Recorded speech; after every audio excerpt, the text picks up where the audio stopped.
now turn to the fun part of the evening, where we get to recognize so many individuals and groups who make the Valley such a special place. We're going to begin with the presentation of the Charles H. Flynn Humanitarian Award, the oldest and most prestigious community service award in the Valley. Before we present the award, I'd like to recognize several past Flynn Award recipients who are with us tonight. Please hold your applause until they're all standing. Bill Bassett, Dave Grant, Ernie Louise, Bill Nimmons, Jack Rebus, Janice Sheehy, Diane Stroman, and Diamond Thomas, please stand.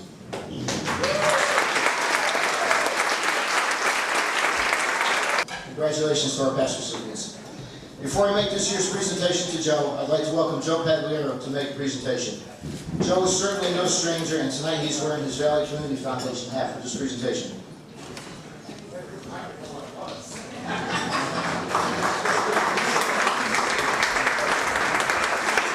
Good evening. Tonight, as the Chair of the Development Committee of the Valley Community Foundation, it is my pleasure to present Joe Andreana with a $500 regifting grant to the organization of his choice in honor of this award. Joe?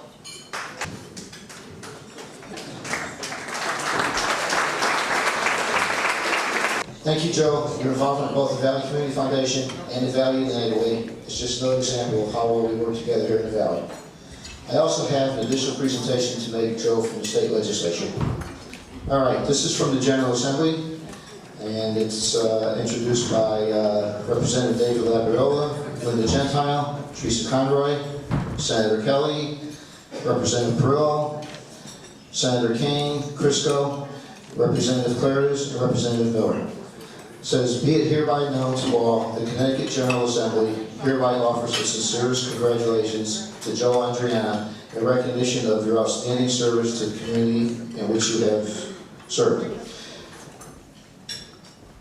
Ranging from chair of the Strategic Affairs Committee to the Griffin Health Services to a proud supporter of the Boys and Girls Club of the Lower Naugatuck Valley, your remarkable volunteerism, support, and involvement is widely recognized within the Naugatuck Valley and throughout the state of Connecticut. The entire membership extends its very best wishes on this memorable occasion and expresses a hope for continued success.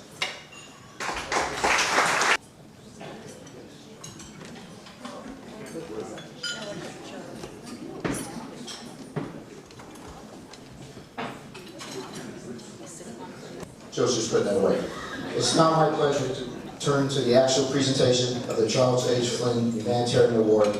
Joe Andreana will be inviting his son Michael and his daughter Melissa to make the presentation. Joe, Michael, Melissa.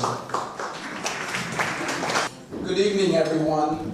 I'm Mike Andreana, and if you didn't guess, I'm Joe's son. Sometimes people have a hard time telling that we're related. Thank you for coming tonight and honoring my dad. They told me I just had a few minutes to speak, so I won't take too long. But looking at my dad's bio here, I was really impressed by all the awards he's won. It's unbelievable.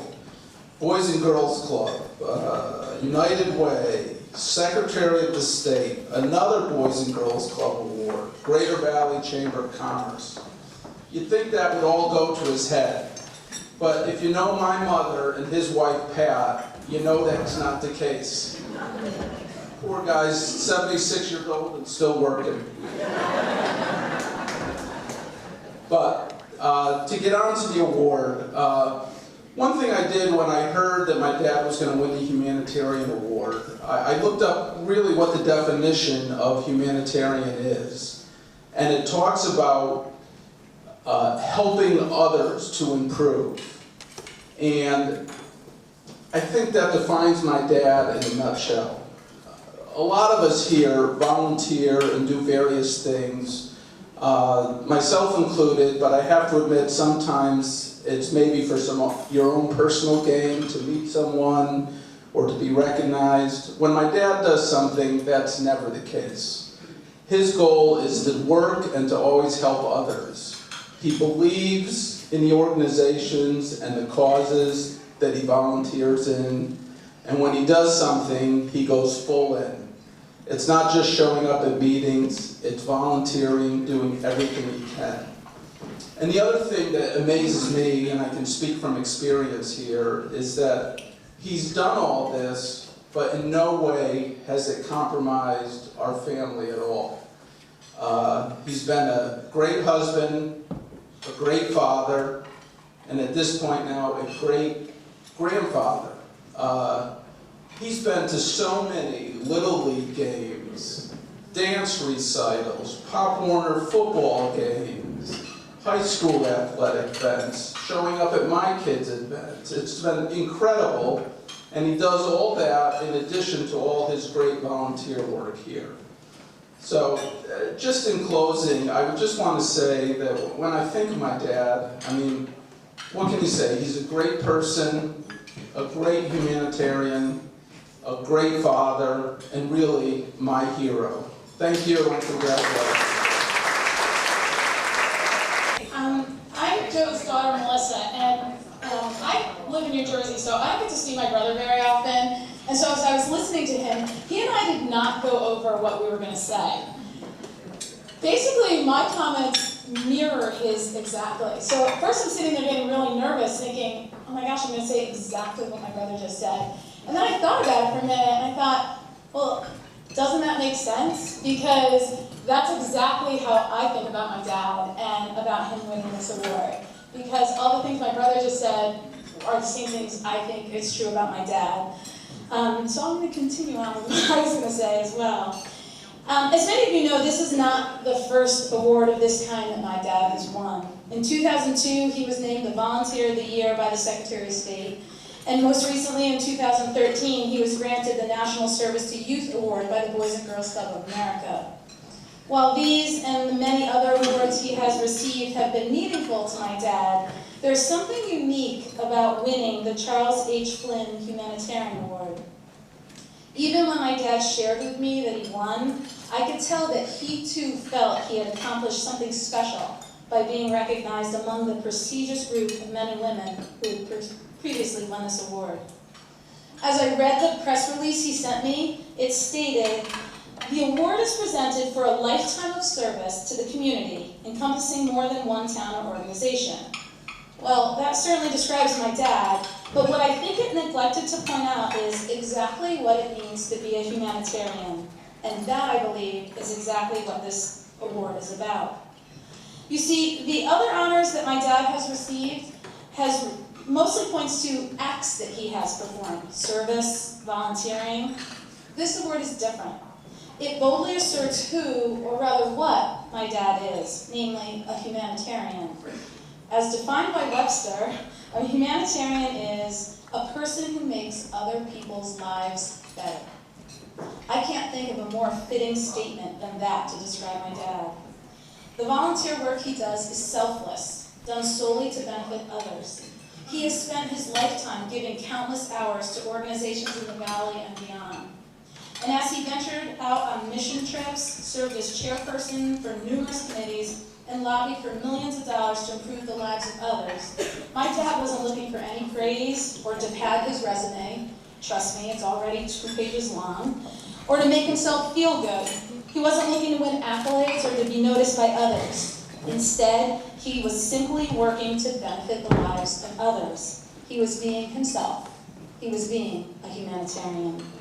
I'm honored to present the Charles H. Flynn Humanitarian Award to my dad, Joe Andreana, for being recognized simply as the man he is, always has been, and always will be, a humanitarian. Thank you.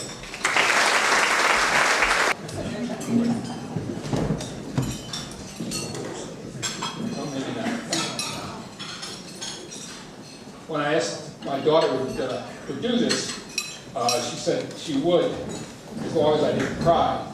It's a little difficult to see me not doing that. But I do want to thank you all.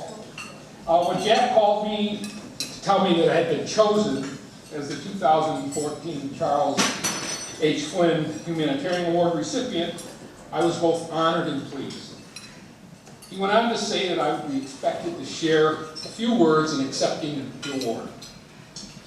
Now, most of you in this room know that asking me to share a few words can be deadly. Jack went on to say that since I was the 2014 recipient, it would be appropriate if my remarks began and ended in 2014. I promise I will do that. You know, when I got off the phone with Jack, I did what everybody does these days. I Googled United Way, Valley United Way Flynn Award. And when I looked at the list of past winners, all I could say was, wow. 1993, Ray Levitas, one of the Valley's most generous philanthropists. 1998, Big Miller, a true friend and a person who I consider to be a model. 2002, Joe Pagliaro Sr., both a friend and a mentor. 2008, Jack Revis, an unbelievable supporter and promoter of Valley youth. And then there were 39 others. I'm honored and humbled to add my name to this list, especially at this time without an asterisk next to it.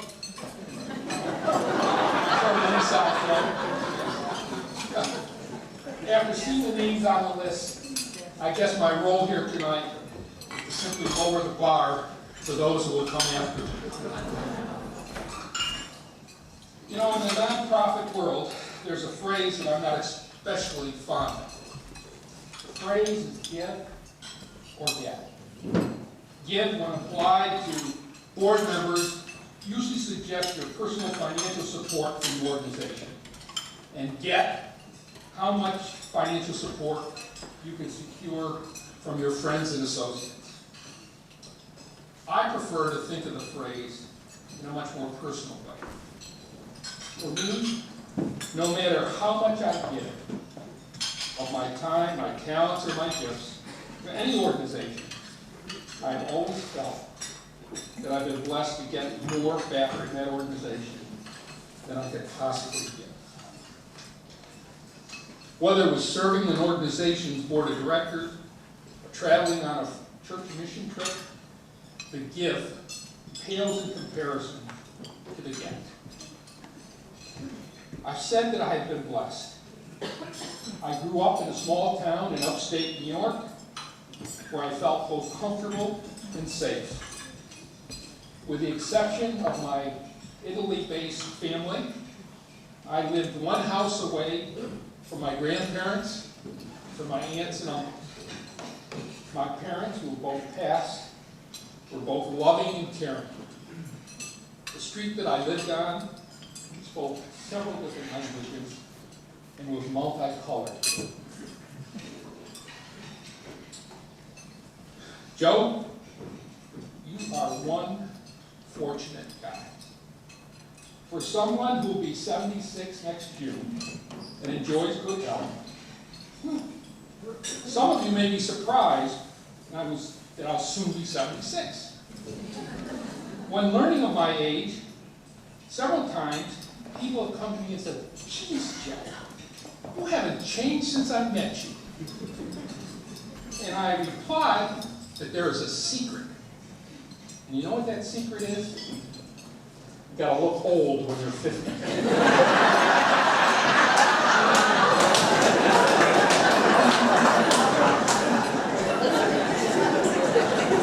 I've already stated that I've been blessed. Blessed with great colleagues, wonderful friends. Many are here today. Friends that, quite frankly, I didn't know were going to be here today. But the very top of my list are sitting right here in front of me. Table number 10. You've already met Mike and Melissa, two children that have and continue to make Pat and I proud. Proud of their accomplishments and their successes, but even more proud of the fact that they are wonderful, caring parents of our 4 grandchildren. Mike's 2, Matt, a recent graduate at the University of Rhode Island, and Rachel, a senior at Farmington High School, and soon to be a freshman and field hockey star at Union College in Schenectady, New York, which just happens to be my alma mater. I will say this, Union has done a much better job the second Andreana come in. The second Andreana is a heck of a lot smarter and a much better athlete than the first one was. Melissa has 2 daughters. Kaylee, who's a sophomore at Morristown, New Jersey High School, and Colleen, a middle school 6th grader. I'm pleased that my favorite and only sister, Rosemary, is with us today. But when you live in Fulton, New York, and you get up between 150 and 170 inches of snow each year, you're always looking for excuses to come and visit your brother in Connecticut. Also with me today is my 94-year-old mother-in-law, Jean Stratton, who wonders how she has lived this long. And I reply to her, I hope she remembers this when she comes to my funeral.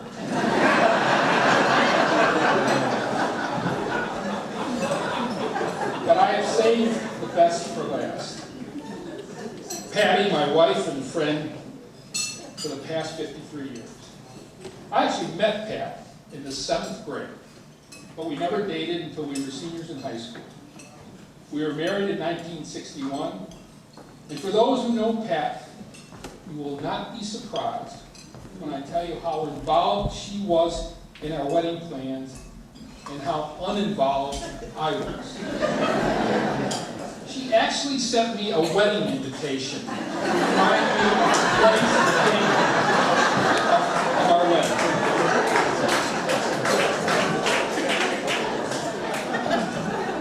In addition to being a wonderful, organized person, a perfect church lady, and an unbelievable grandmother, Pat is also the CFO of the Andreana family.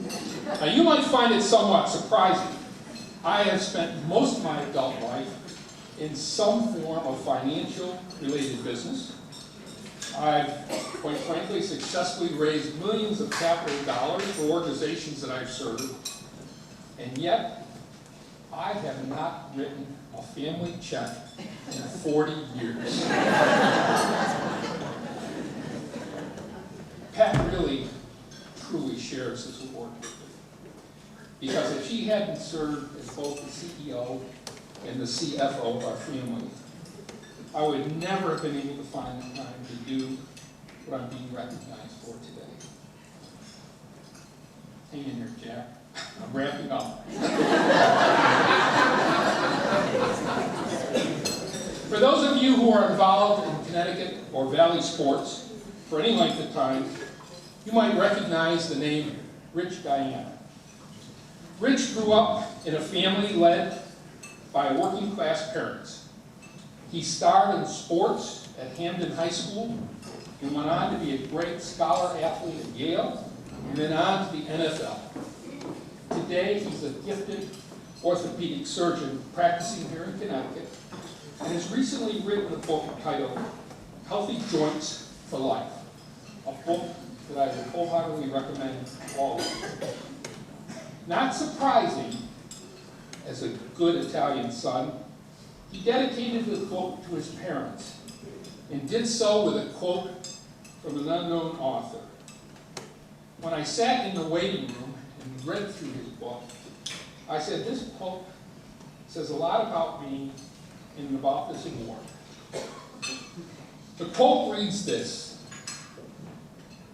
for those of us who seemingly came from nothing, who scratched and fought for what we have, at some point we stopped and realized that we came from everything. From the bottom of my heart, I thank you, my family thanks you, and all the nonprofits that I've had the joy of serving. Thank you. God bless you all.